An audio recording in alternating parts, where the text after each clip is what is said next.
1,00,000 మంది శివభక్తులతో కలిసి మహారుద్రాక్ష పూజలో పాల్గొనండి. వెంటనే కాల్ చేసి మీ పేరును నమోదు చేసుకోండి.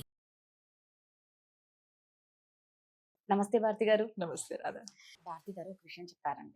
ఏదో తాగితేనో ఏమో చేస్తేనో ఏదో కేర్లెస్ గా ఉంటేనో హెల్త్ ఇష్యూస్ వస్తాయి, ముఖ్యంగా లివర్ చెడిపోతుంది అని చెప్పారు. కాదట, అందరం ఇలాగే అనుకుంటాం కదా, బాగా తాగామంటే లివర్ చెడిపోతుందని. భారతి గారు ఏమంటారు తెలుసా, బాగా కుళ్ళుకుంటే లివర్ చెడిపోతుందట.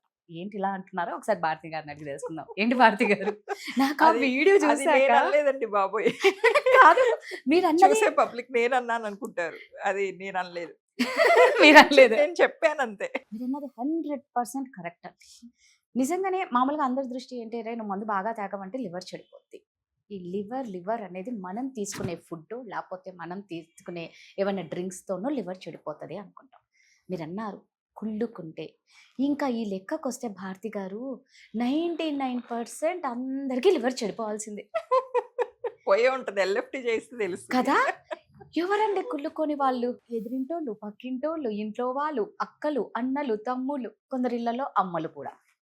నిజంగా చెప్పాలి, కుళ్ళికి తరతాం భేదాలు లేవు. అబ్బా కరెక్ట్ గా చెప్పారు. సో చాలా కరెక్ట్ గా చెప్పారు. అసలు ఇలా ఎఫెక్ట్ పడుతుందండి, అంటే మామూలుగా ఒక మనిషి కుళ్ళుకుంటే వాళ్ళకే ప్రాబ్లం. యాక్చువల్గా ఇదేంటంటే, ఒక author body keeps the score అని ఒక బుక్ రాశారు. అందులో ఆయన ఏంటంటే, మనలో ఉండే ఎమోషన్స్ ఉంటాయి కదా, రకరకాల ఎమోషన్స్ ఉంటాయి. భయం ఉంటుంది, ఆవేశం ఉంటుంది, జలసీ ఉంటుంది, ఇట్లా నానా రకాల ఎమోషన్స్, సాడ్నెస్ ఉంటుంది, ట్రామాస్ ఉంటాయి.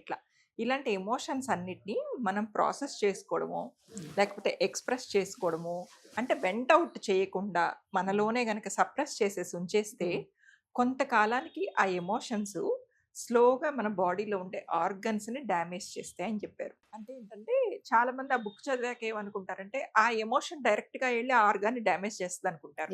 కానీ అట్లాగా ఉండదు అనమాట. ఆ ఎమోషన్ని సప్రెస్ చేసినప్పుడు మన బాడీ ఎఫెక్ట్ అవ్వడం స్టార్ట్ అవుతుంది. ఎట్లా? మనలో ఇమ్యూనిటీ తగ్గిపోద్ది, రకరకాల డెఫిషియన్సీస్ వస్తాయి. సో వీటన్నిటి వల్ల నెమ్మదిగా ఆ పర్టికులర్ ఆర్గన్ డ్యామేజ్ అవుతుంది. అంతేగాని ఒక పర్టికులర్ ఒక ఎమోషన్కి ఒక ఆర్గన్ అంటూ ఉండదు. బట్ ఓవరాల్గా ఆయన కొన్ని సెట్ ఆఫ్ ఎమోషన్స్కి ఈ ఫలానా ఆర్గాన్కి లింక్ అంటూ ఆయన ఒక బుక్ రాశారనమాట, బాడీ కీప్స్ ద స్కోర్ అని. సో ఆ బుక్ చదివాకే నేను అదే చేశాను. ఈ లెక్కనైతే మనం ఇందాక అనుకున్నట్టు ఎంతో మంది, ముఖ్యంగా అండి మామూలుగా నేను ప్రతిసారి ఎప్పుడు ఒకటే చెప్తాను అనమాట, పాపం సింగిల్ మదర్ల మీద ఇంకా ఎక్కువ ఏడుకుంటూ ఉంటారు. ఎవరి బ్రతుకు వాళ్ళు బతుకుతూ ఉంటారు. కొంతమంది ఏంటంటే ఫ్యామిలీ ఉన్నా కూడా వాళ్ళ ఇంట్లో కష్టాలు కనపడకుండా పైకి నవ్వుతూ ఉంటారు. అది యాక్చువల్గా ఏడుపు కాదు రాదా, దాన్ని మీరు అలా చూస్తారు. కానీ మేము కౌన్సిలర్స్ మేము ఎలా చూస్తామంటే, ఆవిడ చేయగలుగుతుంది సింగిల్గా ఉండి, మేము ఇద్దరంగా ఉండి చేయలేకపోతున్నామే, ఓకే అలా ఉంటుంది. అది కుళ్ళు కాదు. సో అప్పుడు ఏం చేయాలంటే వీళ్ళు ప్రౌడ్గా ఫీల్ అవ్వాలి. ట్రూ, ఖచ్చితంగా ప్రౌడ్గా ఫీల్ అవ్వండి, ఎవ్వరు బాధపడకండి. నిజం మీరు చెప్పింది మాత్రం. సో ఏంటే మామూలుగా అంటూ ఉంటారు, అంటే నేను ఇప్పుడు ఎందుకు ఈ టాపిక్ సింగిల్ మదర్ గురించి వచ్చింది కాబట్టి నేను చెప్తున్నాను. ఎవరికి చెప్పుకోవాలో వాళ్ళకి ఏది తెలియక వాళ్ళల్లో హెల్త్ ఇష్యూస్ ఎక్కువ వస్తూ ఉంటాయి. ఖచ్చితంగా, బికాస్ ఎమోషన్స్ వాళ్ళు వెంట అవుట్ చేసుకోరు కదా, చేసుకోరు కాబట్టి. కొంతమంది చెప్తారు రాత్రి అయితే దిండు తడిచిపోతుంది అని. సింగిల్ మదరే కాదమ్మా, ప్రతి ఆడవాళ్ళకి ఉంటుంది. మగవాళ్ళు కూడా ఏడుస్తున్నారా? అది అంటే మగవాళ్ళని మనం కండిషనింగ్ చేసాం చిన్నప్పటి నుంచి, మీరు ఏడవకూడదు, మగపిల్లలు కింద పడ్డా కూడా ఎందుకు ఆడపిల్లలాగా ఏడుస్తున్నాం అని మనం సోషల్ గా కండిషనింగ్ చేసాం. కాబట్టి యాక్చువల్ గా డిప్రెసివ్ సిమ్టమ్స్ మేము రీసెర్చెస్ చూస్తే అమ్మాయిల కన్నా అబ్బాయిలకి ఎక్కువ. ఎందుకంటే ఆడపిల్లలకి అట్లీస్ట్ షేర్ చేసుకోవడానికి ఫ్రెండ్స్ ఎవ్వరు దొరకలేదు అనుకోండి, పని అమ్మాయితో అయినా షేర్ చేసుకుంటారు. కరెక్ట్ గా అది గదులు చుమ్ముతూ ఉన్నంతసేపు ఉంటారు. సో వీళ్ళకి అమ్మాయిలకి ఎక్స్ప్రెసివ్ ఉంటుంది, ఎవరో ఒకరితో షేర్ చేసుకోవడానికి ఉంటుంది అవకాశం. కానీ అబ్బాయిలకు ఉండదు. అబ్బాయిలు నలుగురు కలిస్తే కూడా వాళ్ళ ఎమోషన్స్ ని షేర్ చేసుకోవడము, వాళ్ళ భయాలు బాధలు షేర్ చేసుకోవడము ఇవన్నీ ఉండవు.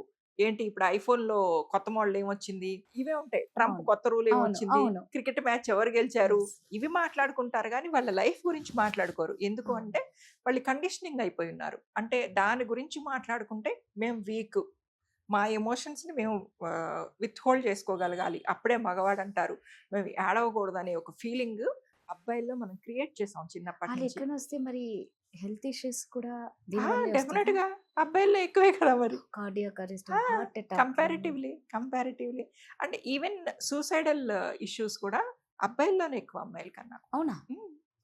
అందరూ అనుకుంటారు అమ్మాయిలు చాలా వీక్, అమ్మాయిలు వల్నరబుల్ అని. కాదు. మీరు రేట్ చూస్తే ఈ జెండర్ మధ్యలో ఉన్న రేటు అబ్బాయిల్లోనే సూసైడల్ ఇష్యూస్ ఎక్కువ. అయితే మీరు అంటూ ఉంటే మీరు పేరెంటింగ్ గురించి బాగా చెప్తారు కాబట్టి, ఇప్పుడు పిల్లలు చిన్నప్పటి నుంచి మనం దీన్ని ఏమన్నా అంటే ఇది నిజంగా చాలా బాధాకరమైంది. ఎందుకంటే మనం ప్రతిదీ ఏదైనా చిన్నప్పటి నుంచి నేర్పిస్తే ఖచ్చితంగా వాళ్ళకి అది అలవాటు అవుతది. వాళ్ళకొస్తది. హ్మ్. అప్పుడు పేరెంటింగ్‌గా ఒక పేరెంట్స్ ఏం చేయాలి దీన్ని? అంటే ఇది నిజంగా ఇది చిన్న విషయం కాదు కదా! హ్మ్. సో, హెల్త్ ఖరాబ్ మొత్తం అయిపోతదది. ఏ అవును. విధంగా నువ్వు కుళ్ళుకున్నా అవుతది, నువ్వు బాధపడుతున్నా అవుతది, నువ్వు ఎక్స్‌ప్రెస్ చెయ్యకపోయినా అవుతది. అవును. ఈ ప్రతిదానికి ఇది ఉన్నప్పుడు మన పిల్లలకి పిల్లల్ని ఎలా? చిన్నప్పటి నుంచి ఏంటంటే వాళ్ళ ఎమోషన్స్‌ని ఎక్స్‌ప్రెస్ చేసేంత కంఫర్టబిలిటీ మీరు క్రియేట్ చేయగలగాలి ఫస్ట్ ఆఫ్ ఆల్. వాళ్ళు ఏదైనా అమ్మ అని చెప్పడానికో, లేదా నాన్న అని చెప్పడానికో వస్తే, "పోరా నాకింకా పప్పు అవ్వలేదు" అనో, లేతే వాళ్ళ నాన్నేమో ఏ ల్యాప్‌టాప్ ఒళ్ళో ఏసి కూర్చొని, "నాకిప్పుడు ఇనేంత టైం లేదు అవతలకెళ్ళిపో" అంటే పిల్లలు ఏం చేస్తారంటే, ఓహో! నాకు ఎమోషన్స్‌ని ఎక్స్‌ప్రెస్ చేయడానికి ఇంట్లో సరైన వాతావరణం లేదు అని ఎయిదర్ వాళ్ళు సప్రెస్ చేసుకుంటారు. హ్మ్. లేదు రెండోది ఏం చేస్తారంటే రాంగ్ ప్లేస్‌లో ఎక్స్‌ప్రెస్ చేస్తారు. ఎక్కడ? వాళ్ళ వయసున్న తోటి పిల్లల దగ్గర. హ్మ్. ఇప్పుడు మీరందరూ ఒకటే ఏజ్ గ్రూప్ కాబట్టి, ఆ పక్కన అదే సేమ్ ఏజ్ గ్రూప్ ఉన్న పిల్లలు ఏం అడ్వైస్ ఇవ్వగలుగుతారు? అదే తల్లిదండ్రి అయితే మీకన్నా పెద్దవాళ్ళు, మిమ్మల్ని కన్నవాళ్ళు, కరెక్ట్. మీకన్నా కొంచెం ఎక్కువ జీవితం చూసిన వాళ్ళు కాబట్టి వాళ్ళు మీకు అడ్వైస్ చేయగలుగుతారు. సో, ఈ ఎమోషన్స్‌ని ఎక్స్‌ప్రెస్ చేసే విధానంలో అమ్మాయికి, అబ్బాయికి మధ్యలో డిఫరెన్స్ చూపించకూడదు. ఇద్దరు ఒకటే. ఒకవేళ అబ్బాయి ఏమన్నా ముభావంగా ఉన్నా కూడా ఇట్ ఈస్ ఓకే.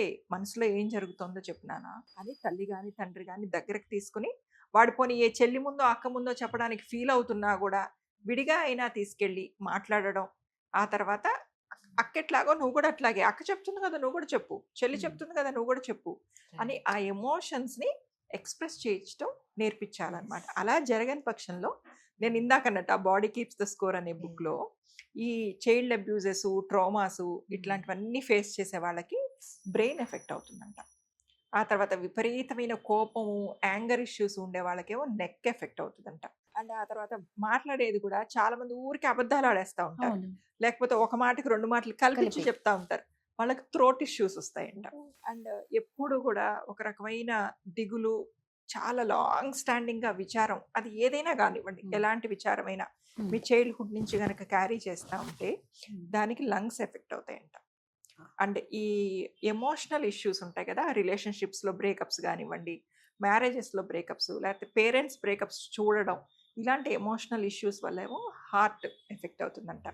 తర్వాత కుళ్ళుకుంటే హ్మ్. ఇందాక మనం యెస్. అనుకున్నట్టు ఎవరినైనా చూసి ఆ! అబ్సెసివ్‌గా ఫీల్ అవుతున్నా, లేకపోతే బాగా జెలసీగా ఫీల్ అవుతున్నా, హ్మ్. వాటన్నిటి వల్ల లివరు, ప్యాన్‌క్రియాసు ఇవి ఎఫెక్ట్ అవుతాయంట. ఇంకొకటి భయం. ఈ భయం వల్ల కిడ్నీ అండ్ క్యాన్సర్ వస్తాయి. యెస్. So, correct. ఎప్పుడూ కూడా ఈ అండ్ యాంగ్జైటీ ఏమైనా ఉందనుకోండి, మీరెప్పుడైనా కొంతమంది నోటీస్ చేసుంటారు. వాళ్ళకి యాంగ్జైటీ రాగానే సడెన్‌గా మోషన్‌కెళ్ళాలనిపిస్తుంది. అవును. అవును. సో, గట్ మీద ఈ యాంగ్జైటీ ఇవన్నీ కూడా కనిపిస్తాయన్నమాట. స్ట్రెస్ అండ్ యాంగ్జైటీ వల్ల ఓవరాల్‌గా గట్ ఎఫెక్ట్ అవుతుంది. సో, మన బాడీ అనేది మన ఎమోషన్స్‌ని రిఫ్లెక్ట్ చేస్తూ ఉంటుందన్నమాట. ఆ ఎమోషన్స్‌ని ప్రాపర్ వేలో వెంట్ ఔట్ చేసుకోకపోతే, దాన్ని ప్రాసెస్ చేసుకోకపోతే, షేర్ చేసుకోకపోతే, అది అమ్మాయి అయినా, అబ్బాయి అయినా కూడా హ్మ్. అసలు సోషల్‌గా కండిషనింగ్ చేయనే వద్దు. ఈ మధ్య రీసెంట్‌గా ఒక యాడ్ కూడా చూసా నేను. నాకు వాళ్ళది ఏదైనా అడ్రెస్ దొరికితే మెయిల్ చేద్దామా అనిపించింది. ఆ బాబు రోడ్డు మీద పడిపోయి దెబ్బ తగిలి కామ్‌గా ఇంటికొచ్చి వాళ్ళ అమ్మకి చెప్తూ ఉంటాడనమాట. "అమ్మ నేను రోడ్డు మీద పడిపోయాను. దెబ్బ తగిలింది. కానీ బయట ఏడవలేదు. హ్మ్. కరెక్టే చేశాను గదా!" అననొస్తే అప్పుడు వాళ్ళ అమ్మ హగ్ చేసుకున్నాక వాడు ఏడుస్తాడు. "ఎందుకు రోడ్డు మీద పడిపోయావు?" అదే అమ్మాయి అయితే బేరం అనేదే గదా! యెస్. అప్పుడు అమ్మ దట్స్ ఓకే నాన్న రోడ్డు మీద పడ్డావు. నీకు దెబ్బ తగిలింది. ఏడవచ్చు అని ఏడవచ్చు చెప్పాలి. అని చెప్పాలి. రైట్. యెస్. నువ్వు మంచి పనే చేశావు అంటే, అంటే నువ్వు నలుగురిలో ఏడవద్దని తల్లి కూడా నేర్పిస్తున్నట్ట. సో, మనకు తెలియకుండానే యాడ్ క్రియేటింగ్‌లో గూడా ఈ జెండర్ ఫీలింగ్స్ చూపిస్తారు. సో, ఇవన్నీ చూసి పిల్లలు ఓకే. అయితే అబ్బాయిలం ఏడవకూడదనమాట. You are a human being yes. First. నిజంగా ఇది చాలా ఇంపార్టెంట్ అండి. హ్మ్. చిన్నప్పటి నుంచే పేరెంట్స్ చాలా చెప్పాలి ఇలాంటివి. లేకపోతే నిజంగా మీరన్నట్టు ఏ ఒక్క రోజులోనో క్యాన్సర్, ఏ ఒక్క రాదు. రోజులోనో ఒక్క లంగ్స్ రోజులో ఇన్ఫెక్షన్ ఇవి ఇప్పుడు రావు. ఇవన్నీ నేను చెప్పిందేంటంటే, ఇవాళ ఎదురింటి ఆవిడ కొత్త చీర కట్టుకుందని కుళ్ళిపోతే, రెండో రోజు ఎల్ఎఫ్‌టి తేడా వస్తదని కాదు. అది. కొంత కాలానికి ప్రొలాంగ్డ్‌గా మనం హ్మ్. ఎమోషన్స్‌ని సప్రెస్ చేస్తే ఆర్గన్స్ డ్యామేజ్ అవుతాయి. రైట్. సూపర్. థాంక్ యూ అండి. వెల్కమ్.